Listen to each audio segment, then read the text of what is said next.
Okay, we'll get started. So first off, I'd like to thank everyone for coming online with us here today. This is a webinar on the NSDF project's waste and waste characterization at Chalk River Laboratories. I'd like to start by acknowledging the Algonquin nations whose traditional and unceded territory most of us are gathered upon today, and certainly the NSDF project is proposed on this territory. My name is Mitch McKay. I'm the manager of stakeholder relations for CNL's ERM branch, Environmental Remediation Management branch. I'm joined by a few of my colleagues from the NSDF project and the waste management or waste characterization team, and I'll let them introduce themselves in just a moment. But I'm just going to go over some of the logistics. So for today's webinar, it'll be an hour long. We've allotted an hour, and we've also banked in 10 to 15 minutes for questions and answers. The style of this webinar is we're going to have a bit of an introduction off the top, and then we're going to follow that with a video and then the Q&As afterwards. For the question and answer period, we are just going to answer questions within the scope of this video and presentation. If you do have questions that are outside the scope of this presentation, we're happy to answer those as well, but we'll just have to take them down and answer them at a later time. At this time, we're just able to answer within the scope of this presentation. You can always email us if you have questions later on, or something interests you, or you want to link to something. We're always available at ermstakeholder@cnl.ca, and we can certainly put that email address in the chat. This webinar is available in both French and English. You can toggle that between languages at the bottom of the Zoom platform there. You'll see a what looks like a globe interpretation icon. It's to the right on the bottom, and if you click that, you can toggle between both official languages, English and French. Please note that there is a slight lag in the translation for the French side, so just note that the lag is there if you are asking a question and I'm trying to get your answer out there. You can, so about asking a question, there is also at the bottom of the screen in the middle is the Q&A icon. So if you do have a question at any point during the presentation or the video and during the Q&A session, please type in your question at the bottom there. It's the icon that looks like two thought bubbles and has Q&A on it. So if you click on that, you can type in your question, and I will facilitate your question and the answer.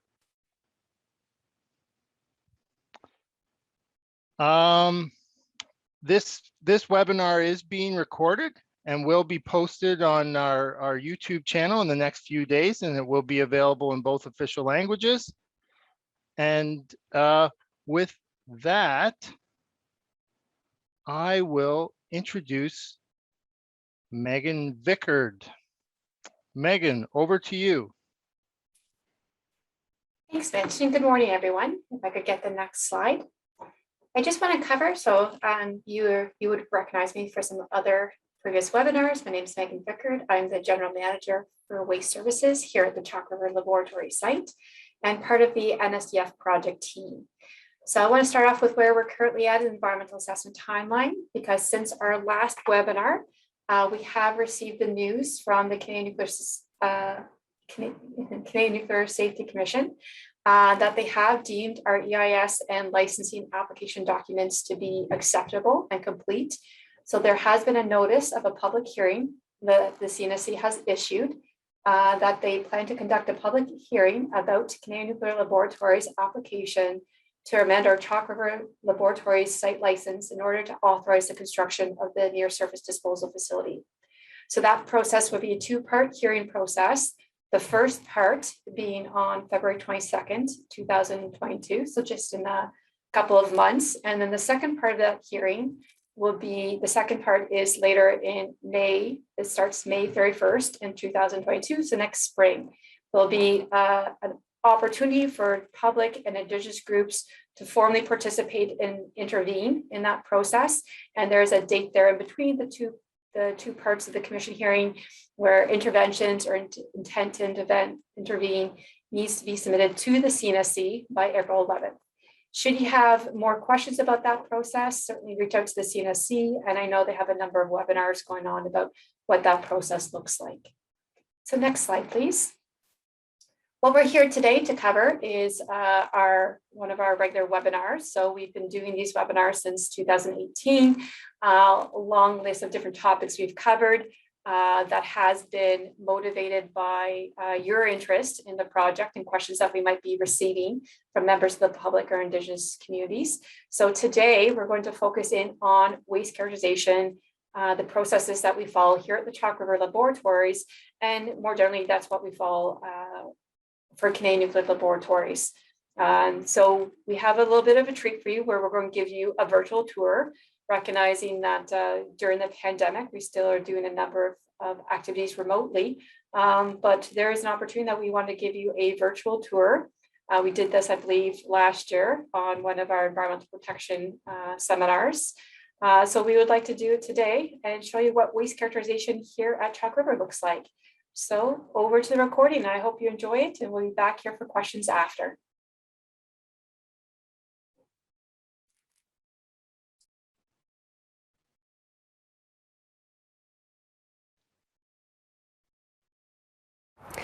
Welcome to one of our near surface disposal facility webinars. Today we are providing you a virtual tour of the waste characterization process we apply here at Canadian Nuclear Laboratories. You will see that the waste characterization process is much more than just taking a sample and sending it to the lab. But first, if you're not familiar with the Canadian Nuclear Laboratories, let me introduce you.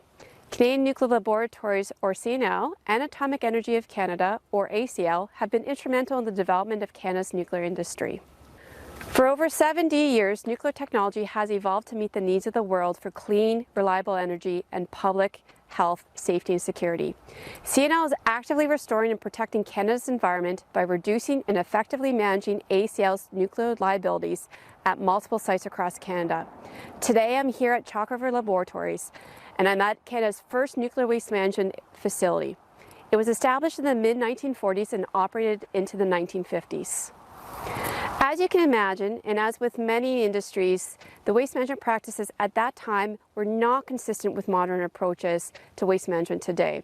Historically, we place waste in unlined trenches that has resulted in some localized environmental contamination. However, Canadian Nuclear Laboratories has a very robust and comprehensive environmental protection program. We collect environmental samples and routinely assess the risks to the environment and the public. Canadian Nuclear Laboratories has been safely storing waste within these licensed waste management areas for over 70 years. Our legacy waste management practices have not resulted in any unacceptable off-site impacts. However, CNL recognizes the right thing to do is to retrieve this legacy waste and place it in modern engineered facilities such as the NSDF to contain the hazards for an appropriate time frame and to isolate the contaminants from the environment. The near-surface disposal facility is the proposed disposal facility for CNL's low-level waste, such as some of the waste behind me, and will enable the environmental cleanup mission. Legacy waste currently in storage in areas such as the one behind me will be retrieved and characterized to ensure it is actually low-level waste prior to acceptance into the proposed near-surface disposal facility. In Canada, we have 4 classes or categories of radioactive waste: low-level waste, intermediate level waste, and high-level waste, which are generally the types of waste at the Chalk River site. There's also uranium mine and mill waste. We also produce clean waste, which we have a clearable waste process to disposition off-site following the regulatory requirements. Legacy waste can also be commingled, as in you can have multiple waste classes in the same waste package or storage facility. Since NSDF will only accept low-level waste, it is very important that CNL has a waste characterization process such that we can segregate the legacy waste and ensure that only low-level waste ends up into the NSDF. Canadian standards and regulatory guidance provide the requirements for classifying, minimizing, segregating, and characterizing the radioactive waste. And many of them are aligned with the best industry practices internationally. In the waste characterization process, there are really 4 main steps. First, we assess our waste stream using the process knowledge or scoping surveys. Then we identify the gaps of information you need to collect through your characterization process in order to properly characterize your waste and segregate it. For this step, we often develop a waste characterization plan, which tells us exactly how many samples and what characterization technique to employ. We then go out in the field and perform that waste characterization.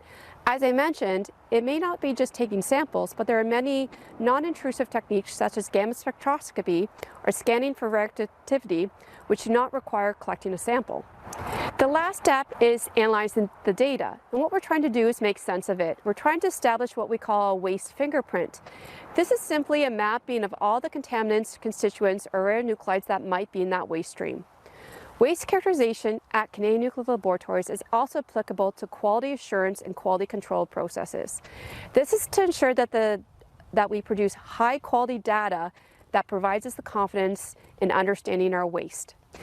It is important to note that because our science and technology mission at Canadian Nuclear Laboratories has produced many different waste types or waste streams, we can end up having many different ways of how we characterize our waste. What is important to note is that we assess each waste stream individually. So without further ado, I invite you to sit back with your cup of coffee or beverage of choice and enjoy the virtual tour. First, we're going to head over to the sort and segregation operation in our waste management areas. Here, they recover legacy waste from our waste management areas and characterize it following modern practices to ensure we are segregating our low-level waste that is potentially eligible for the future NSDF. On the second part of your trip or tour, you'll head out to learn about one of our current decommissioning projects, which is removing a legacy building down at the Chalk River site. You'll hear from one of our characterization specialists how waste characterization processes are applied in practice from the planning phase of decommissioning through to the execution and waste generation.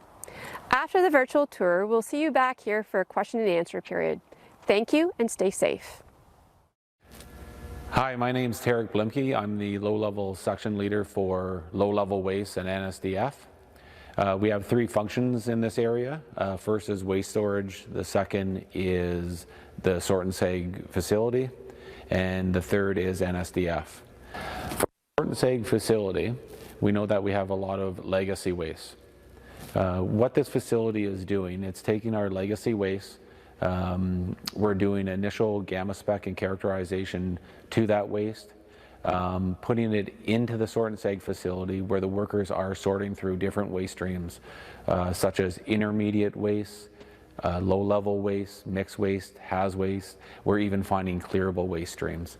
We're separating those waste streams and putting them into different waste packages.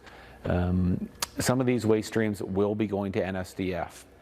Through that process, though, there are multiple sampling campaigns, gamma spec results, gamma spec processes to define that it is meeting the NSDF WAC. Through there, we're storing that into disposal into the low-level yards, and eventually when the NSDF opens, that waste package and those waste streams will be acceptable into that disposal facility. Some of the different things that we found is we do have historical information on these waste packages.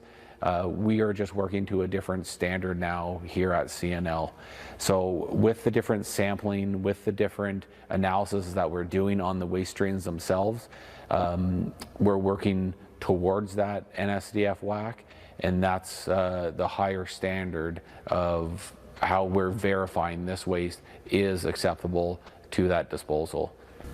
After the packages have been processed through the sort and seg facility, we are storing them in our outer areas in sea cans.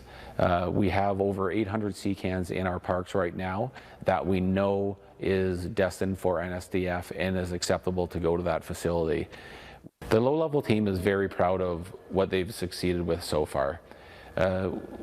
We take a lot of pride in sorting through the waste, making the waste acceptable for NSDF so we don't have to second handle it again, and just cutting down on the liability for the Ottawa Valley. We actually care about managing the waste, and we want to make sure that we're doing it right the first time. Hi, my name is Chris Lariviere, Program Execution Manager with Facilities Decommissioning and Environmental Remediation at the Chalk River Laboratories. Our mission is to safely manage Canada's nuclear liability by removing redundant facilities on the sites. To date, we've removed 106 different facilities across the site, generating over 15 million kilograms of waste. Most of it safely diverted to our on-site clean landfills. Today, I'm at Building 440, a facility that was constructed in 1945, primarily as a water treatment facility for NRX in its infancy, later on for the NRU facility. The team has safely executed the project to date. 65,000 labor hours have gone into the project from its kickoff to today's date, which is our demolition activities happening in behind me. Our team safely isolated all of the building services, removed hazards from within the facility, asbestos, perchlorate salts from within a fume hood and its associated ductwork, and several areas where contamination required remediation embedded within concrete and various areas throughout the facility. All of that characterization point data leads us to this point where we can safely manage the waste through demolition of the facility. Throughout our program life cycle here in Chalk River, we've generated over 15 million kilograms of waste. Much of it has been diverted to our clean landfills based on our characterization practices within the facilities, which is a good news story. However, we have generated close to 2.7 million kilograms of low-level waste that's been characterized, safely packaged, and awaits future disposal in the proposed NSDF. I'll now turn things over to one of our characterization specialists who will explain in greater detail our characterization process and how we get to this point where we can safely demolish one of these facilities. Hi, my name is Gabrielle Pasotka, and I'm the Waste Characterization Specialist for Building 440. And my background is in environmental engineering. Now, the purpose of characterization is to understand how to segregate the waste in the building that is to be demolished. So we have clean waste, hazardous waste, active waste, and what have you. And characterization also helps us define what concentration of radionuclides we have in the waste, as well as their ratios, which is needed for disposing of the waste safely in the near-surface disposal facility. The characterization process is very robust, and it's based on international guidance, and it has many steps to make sure that we properly characterize the waste. The first step is understanding the historical background knowledge on the building, understanding the systems in the building. So for instance, did this system connect to this system? Was this system contaminated? Were there spills on certain areas of the building? These are the kind of things that we look into to understand what happened in the past. The second stage of characterization is scoping. In this stage, we do non-intrusive checks of the building using techniques such as radiation protection checks that check for beta, gamma, and alpha. We also check for hazardous components such as lead that could be found in the paint in the building, as well as PCBs. The scoping gives us an idea of some of the contamination in the building and helps us develop the sampling plan, which is the next stage of the characterization process. In this stage, we collect physical samples of the concrete, brick, siding, metal piping, pretty much anything in the building. We collect these physical samples and we send them to the laboratory for radiological analysis as well as hazardous constituent analysis. In terms of determining the number of samples to take for different areas in the building, we look at the confidence level that we are interested in for that specific aspect, and this helps us to determine the number of samples that are required. An example of some of the samples we took here in Building 440 were from some of the basins that were contaminated, these clear well basins made of concrete. During scoping, we found that they were contaminated, and we took these about 6-inch concrete cores.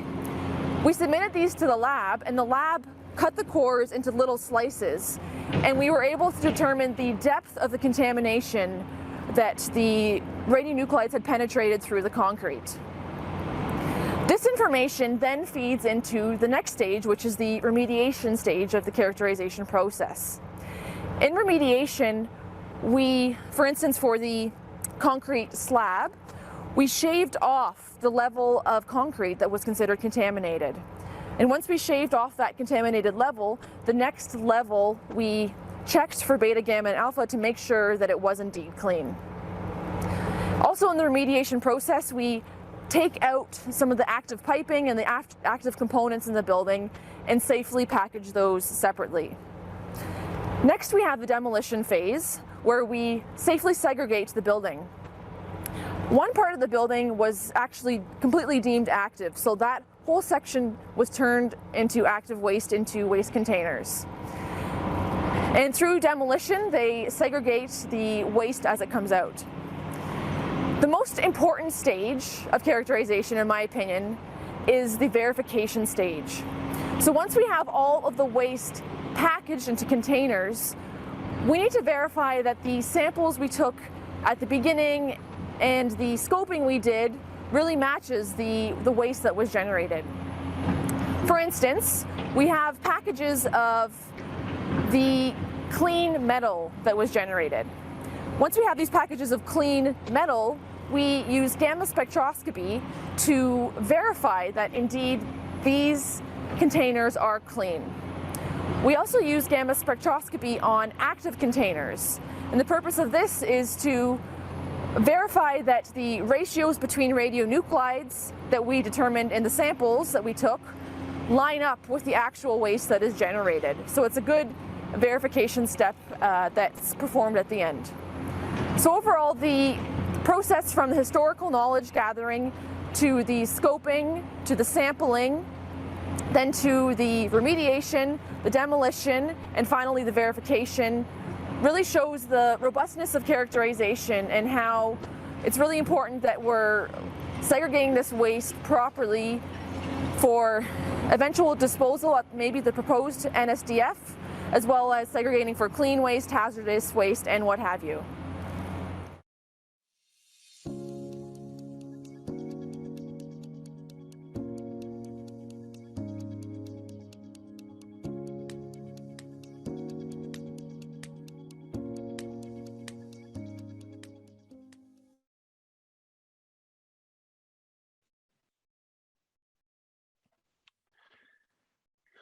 Well, thank you for the video, Megan and team. And with that, we will open things up to the Q&A portion of the presentation today. And I already see we have about 5 questions in the queue.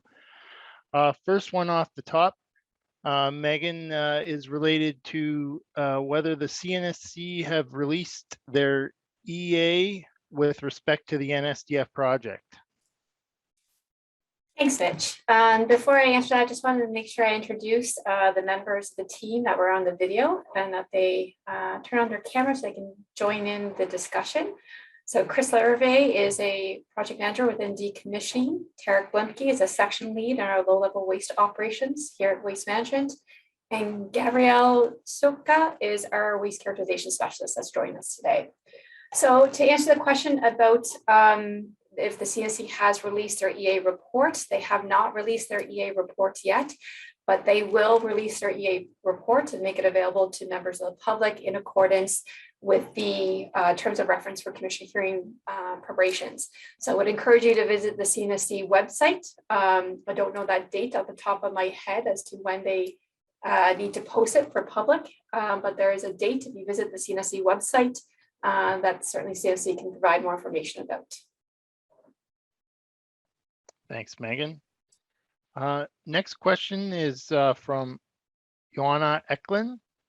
Much of the waste at Chalk River is mixed, low level and intermediate level waste mixed together and inseparable. What are you doing with this waste? Will any of it be placed in an SDF? Tarek, I believe you're going to take a shot at this question. Yep, no problem, Mitch. So in our sort and seg operations, we are dealing with legacy waste in our SMAG facilities. Just with our standard that we used to work to, there are low-level items mixed with intermediate type of waste. In our sort and seg facilities, what we're doing is we're actually separating these items through sampling campaigns, through checking with our radiological protection group. They're being separated at that source. We are finding clearable as well in there, I should say. But we are separating that at the source. They're going into different packages. So if we had anything that was intermediate, that doesn't go into the NSDF. We put it back into one of our SMAGs facilities, which actually will store the intermediate waste. The other thing that we're doing there is if we do find low-level waste, that does get repackaged, and then it goes into those CCAN parks as that video explained. The other thing that we found is if we think that an item, we didn't really have the capabilities of removing intermediate waste from another low-level piece, we now have the means and the tooling to say cut a part off, an intermediate part off of a low-level piece of active waste. Thus, we're taking down on the liability of that. So then a smaller piece of intermediate waste may go into another package into the SMAG facilities, and then we're just left with the low level. I hope that explained our process. Thanks, Tarek. Next, I have Ole Hendrickson asking a question.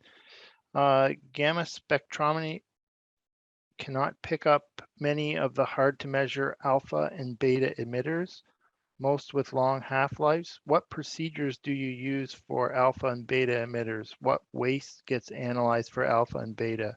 I believe, Gabby, you're going to take this question. Yes, for sure. So during the characterization campaign, we'll take the physical sample. So for instance, concrete from building 440, and that sample we'll send to the lab and we'll analyze for all the gamma, beta, and the alpha emitters. And once we have that, we have the ratios between the radionuclides. So we have, for instance, this much nickel 63 to this much cobalt. So we have the ratio between the two. And then when we gamma spec the package at the end of all the waste into one container, then we can use those ratios to ratio, for instance, the cobalt that we might see in gamma spec to the nickel 63 that we analyzed in the concrete sample. So that's the way that we characterize and account for all those emitters that we don't see in gamma spec. Thanks, Gabby. Okay, next question, again from Joanna Eklund. Will you be putting all these metal containers that are now holding the radioactive waste directly into the NSDF? Will they deteriorate? Will they collapse? And how do collapsing containers affect the integrity of the NSDF? Tarek, do you want to take this question first? Yep, no problem, Mitch. So we realized putting the active waste for NSDF into CCAN containers. We realized that we were going to have these CCAN containers. They are metals. They would have void spaces in the containers. So what we've done now, and not only the collapsing part of it, but we didn't want to, because we're part of waste management, we don't want to add more waste to the NSDF. So every package within those CCAN containers, if there's multiple packages in there, there's engineered bags, there's boxes, there's drums, there's all types of packaging that we put in there that is contamination free. Thus, when we go to unload those C cans for NSDF, these C cans will then be cleaned. They can then be recycled. They can be put back into the industry. There's going to be multiple things that we can do that. So we're not going to add to that liability. Just on the note of packages collapsing, there is different things that we're doing to make sure, because obviously we don't want to have the engineered mound full and having collapsing, because then we know we're going to have pooling. So we can break these packages, or sorry, we can place the packages in there. We're going to have to pack soils around them. The packages in themselves, we're actually filling them and compacting them and putting soils on top, so we know that we don't have any void space. So that's what operations is working towards right now. It's going very well, and obviously we're learning as the process goes on. Thanks, Tarek. Next question from Ole Hendricks, and it's a direct reference to the video and building 440. So I think we mentioned that we were cleaning off contaminants in the concrete to reduce the amount of radioactive waste. So Ole is asking, what were the contaminants in the concrete of building 440? I think, Gabrielle, will you be able to answer this? Yes, for sure. So in the concrete, there was a mix of fission products, so like cesium 137, activation products like cobalt 60, and also actinides like your uraniums and what have you. As such, there was a huge mix of those radionuclides, as 440 had some of the accident water from NRX that was put into the clear wells at one time in the past. So that's kind of what the mix that we saw in the concrete, and that's what we remediated. Thank you, Gabby. And then a sort of a follow-up, I guess, to that. Will the gamma spectrometry pick up the nickel 59, the nickel 63 in the metal? So generally, it will not. We generally will see, oh, can you hear me?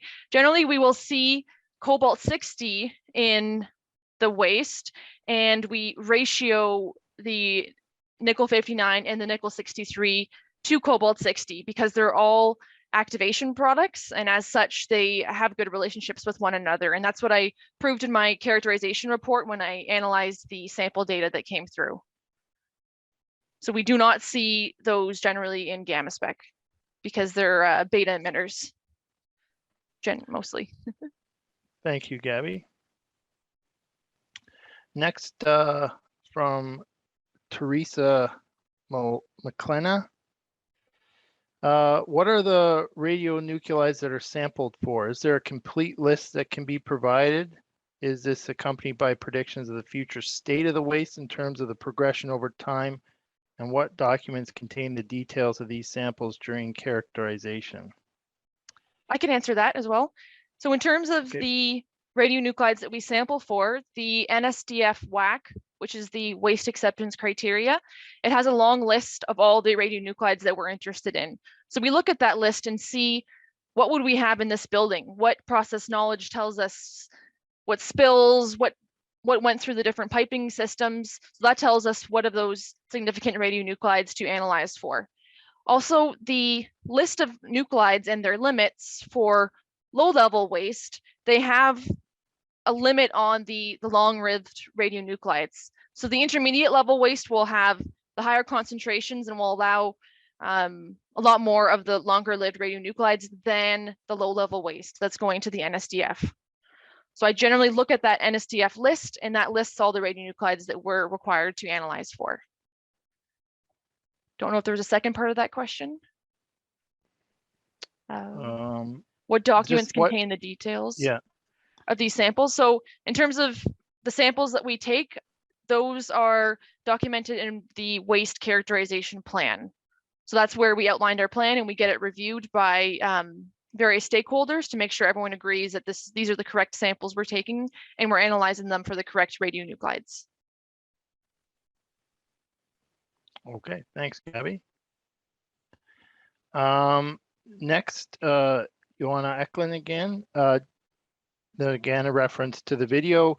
watching the demolition and maybe seeing some of the dust, and wondering, what kind of impact demolition has on the surrounding environment, and how we may mitigate against that in the neighboring areas. Chris, do you want to take a shot at that? Yeah, question? sure. Well, so it's a great question. So I guess I should preface it by saying we do not and will not undertake demolition of a facility if there is any risk of spreading any type of airborne contamination. We do have several controls in place that help to mitigate that. So essentially, Gabby talked at length about the amount of remediation we did within the facility. So we'll do targeted remediation activities on concretes and in different areas where we'll actually remove systems and components that are contaminated. We also apply a fixative within the internals of the facility, which actually locks in any potential contamination for the facility. Once it actually gets to the demolition stages, we have numerous other controls in place. So we utilize dust suppression in the form of water misting to keep dust down on the project site, as well as continuous monitoring through utilization of different radioactive detection equipment that will pick up any airborne contaminants should there be anything present, which is obviously a hard stop at that point. But we haven't experienced any of those circumstances in any of our prior demolition activities. Thanks, Chris. All right. Next one. Does characterization strategies align with international guidelines, the IAEA, and are there checks to ensure the best available practices are being exercised? Gabby, are you able to take this one on for us? Yes, for sure. So there's various international guidelines and standards that we use during the characterization process. So for instance, there is a regulation in the US called MARSIM, which talks about clearing a facility that was once a radioactive facility and how to characterize and eventually verify that it is indeed clean. So that's one of the regulations we use. We also use different regulations and guideline documents on the clearance of waste. The IAEA has a couple documents on that I've referenced before in the past. As well, in terms of best available practices, right now, actually, we're getting an external company, which is I'm just trying to remember their name. What's the company that's in the CNEA? What's that, Megan? Atkins. Yes, Atkins has experience in characterization in the UK, and they're actually helping us in Chalk River to make sure that we are characterizing to the correct methods and the correct standards. So that's kind of also another resource that we're using to verify our methods. Okay. Thanks, Gabby. And I guess that sort of answers how do you assure that the waste characterization data is reliable as well. Just want to make sure we got that covered as well. But I think through your answer we got that. But if there's anything to add, just let me know. I think in terms of reliability of waste characterization data, that refers also to the verification stage. So when we take the samples, we understand the ratio of radionuclides between one another. But when we gamma spec the package, that kind of verifies if our samples were correct. Let's say the waste wasn't homogeneous, then maybe the end package wouldn't match our samples. So that's kind of the verification technique to make sure that our samples are correct and do represent the waste being generated. Okay, thanks, Gabby. And thank you very much, everyone, for the questions. This is great. Okay, we got another question from Ole Hendrickson. Cobalt-60, a technical question here. Cobalt-60 has only a 5.3-year half-life.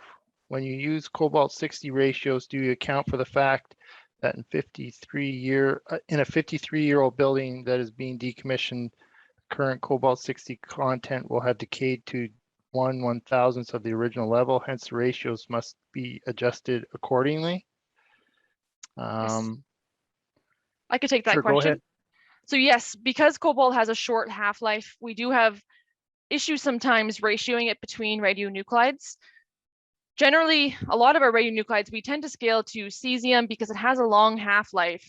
And if we can statistically prove that the ratios to cesium align and they can represent the waste, we would use that. But some cases we do use cobalt, but we do consider that it does have a short half-life, and it does make it difficult to scale it sometimes. But for instance, in one of the fingerprints I created for 440, I scaled cesium to cobalt, and then I scaled the cobalt to the nickel 63. So I did a secondary scaling because of the short nature of cobalt. But I proved those relationships worked using statistical analysis that we do on our fingerprints. Okay, thank you, Gabby, for that. Next question from Anjakru. Globally, how is this relative, please? Is information shared through conferences? Can we I think Megan, you can probably expand on how we work with international organizations and industries to ensure that what we're doing is best practices, and we're certainly going to third parties for verification. So Megan, over to you. Sure, absolutely. And I'll start with at a national level, we have Canadian Standards Association, which often reflect IEA guidance as well. So we have many staff that participate on CSA standard workshops and technical meetings and help understand and participate and contribute to developing standards within Canada. At a national level, we also have dialogue with other waste owners within Canada to understand how we're all applying standards and guidance, either from the CSA standards as I recommended, as I mentioned, or regulatory documents or guidance from the CNSC. Then at an international level, we participate in IEA technical workshops or meetings, which again help with evolution of standards and interpretation of those standards and guidance. So it's how we contribute to developing or emerging standards and guidance. But we also participate from conferences. We've had a number of our characterization papers, waste characterization papers, be presented at Canadian conferences, at US conferences, and at international conferences across the pond in Europe. So we're very active in both the national level and international level to make sure that our experts, like those that you see on the call here today, have an opportunity to learn new and evolving characterization techniques, and also to disseminate case studies and projects that we've done on waste characterization here at Chalk River. Thanks, Megan. Okay, a couple questions left. Again, back to Ole Hendrickson. Some more technical questions. Did you analyze for tritium in the concrete of building 440? Gabrielle, I think you can probably answer that. Yes, for sure. So yes, we did check for tritium in the concrete, especially because tritium is a mobile radionuclide, so it can move through porous concrete quite easily. In one of the basins in 440, it was a basin that used to store low-grade heavy water from Douglas Point and NPD.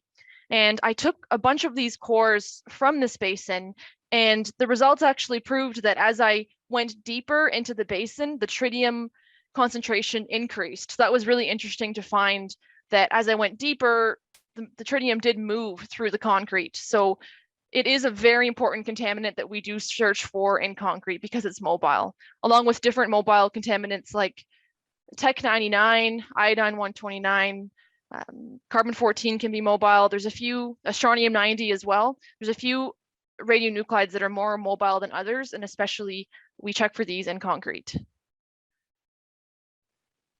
Thank you, Gabrielle.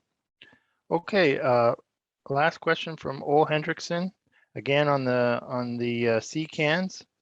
For the C cans with decommissioning waste, is there a manifest that provides identity and radioactivity of the radionuclides in each of these C cans?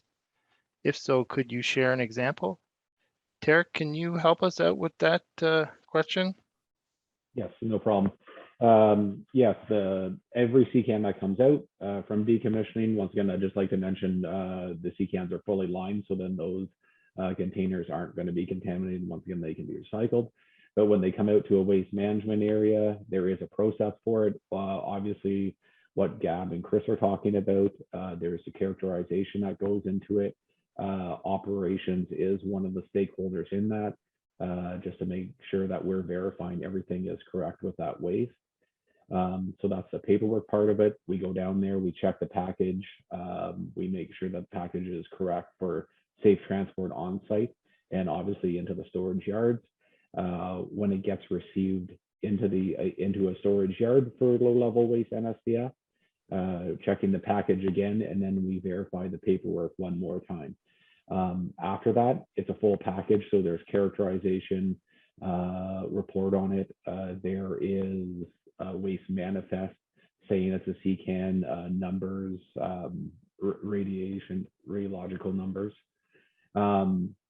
After that, when we store it and we place it into these storage yards, it then gets inputted into our database. We have a separate group, our waste management customer support group. We are working aligned with them day by day to work with them, and that's how we're keeping our inventory up for those CCANs and for the NSDF. So when the NSDF opens and we pull a CCAN out, we know exactly what we're pulling out, what type of package it is, what the nuclides are, and what cell that would be going into. From day by day, if we went into the stacking yards, if we took any number of any CCAN, we would know the packages with inside of it, and we'd know the nuclides and the amount and radiation, obviously, of it. I hope that answered the question. Yeah, thank you. Thank you, Tarek. One last question from all on the CCANs. Would some of the CCANs be left in the NSDF with the contents and contents removed from others? How would it be decided which would be left in the NSDF? I guess I'll try to take that one. Unless it was a historical CCAN or a package, an inner package broke open and we found it was contaminated and we couldn't decontaminate, or there was some other aspect to that, we would leave the CCAN in. But our focus right now is that the CCANs wouldn't go in there. If we ever came across that, we would have to take a step back and take a conservative approach about that. Obviously, once again, we're talking about a lot of dead space in those CCANs where we would have to grout or do some other process where we make sure when the final cover is on that we don't have obviously metal and a CCAN rotting and then some of that other waste on top falling down and making pools on that top cover. So right now there's no projection of CCANs going in, but if we ever came across it, we would, like I said, we would just have to take a step back and find out the safest way to protect the mound. Okay, thanks for that, Tarek, and thank you everyone for all your great questions. Really appreciate it. And thanks to each one of the team members on the call today, Megan, Chris, Tarek, and Gabby. Well done. Thank you for the video and the virtual tour. And we do hope that it was certainly for me very, very helpful and understanding. And I hope for our participants today as well. And just to reiterate, this will be available on our YouTube page in both official languages. So please feel free to look at it at a later date or share around if you like. But thank you very much for joining us today. And we hope that some of you or all of you may be able to join us.